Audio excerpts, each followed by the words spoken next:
Do you need a stuffed animal? I have a dog. I think I have a bear. Yeah, I have a bear. What are you, 8? At least I have my own bed. Your bed is a car. Yeah, but it's a fucking sweet car. My roommate said they're gonna get me rims for Christmas. Or a CB radio. I can talk to other car beds. That'll be hot. Might get a stereo, too. My sister said I should get an alarm.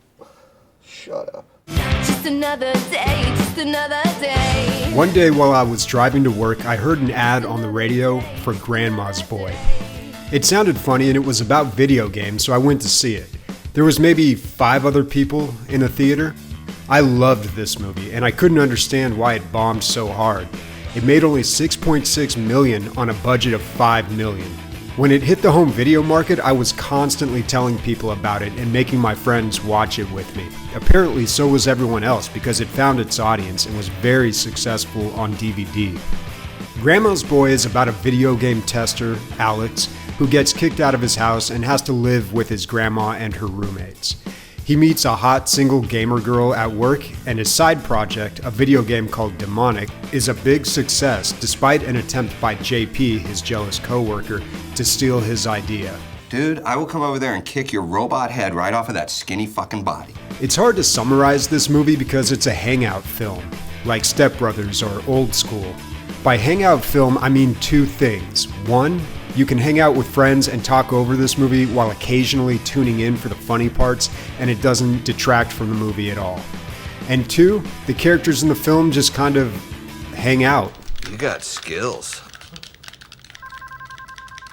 Structurally, these types of films are always a mess. Key plot points are hard to identify and in odd spots. Like the inciting incident is in the opening sequence, I guess. I suppose the major dramatic question is, will Alex release his game? But that's really in the background the whole movie until it suddenly becomes important in the 3rd act when JP tries to steal the game. So there's not really any rising action during the 2nd act.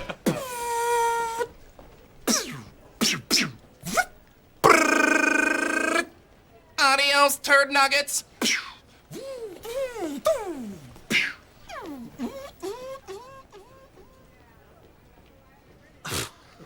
You know what? It's not important.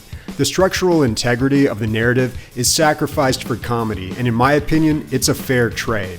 You don't even need to get creative with the camera in a movie like this. Just point it at people and let them be funny. Nick Swartzen as Jeff is hilarious. The playfully derisive dialogue between characters is funny and accurately reflects the back and forth between gamers. It feels so natural, it almost seems improvised. The bad part is, if a gross-out stoner comedy isn't your sense of humor, there's nothing redeemable in Grandma's Boy. I can't blame anyone for not liking it, and I can't argue against its low critical score. But hey, I like the movie. Not just because I found it funny, but because I saw myself in it. Actually, I saw an idealized version of myself. I wanted to be Alex. I wanted to work at a video game company. I wanted to spend my free time hanging out with my friends, playing video games and partying. I was also excited by the messages in the subtext. Messages like, you can be an adult and still have fun, do what you love, and you don't have to be a prodigy to be successful.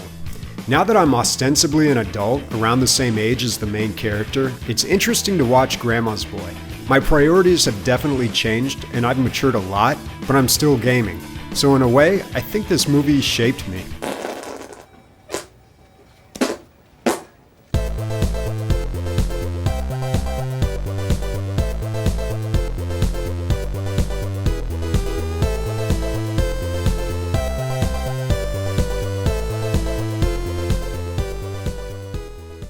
It's like Cypress Hill concert in here.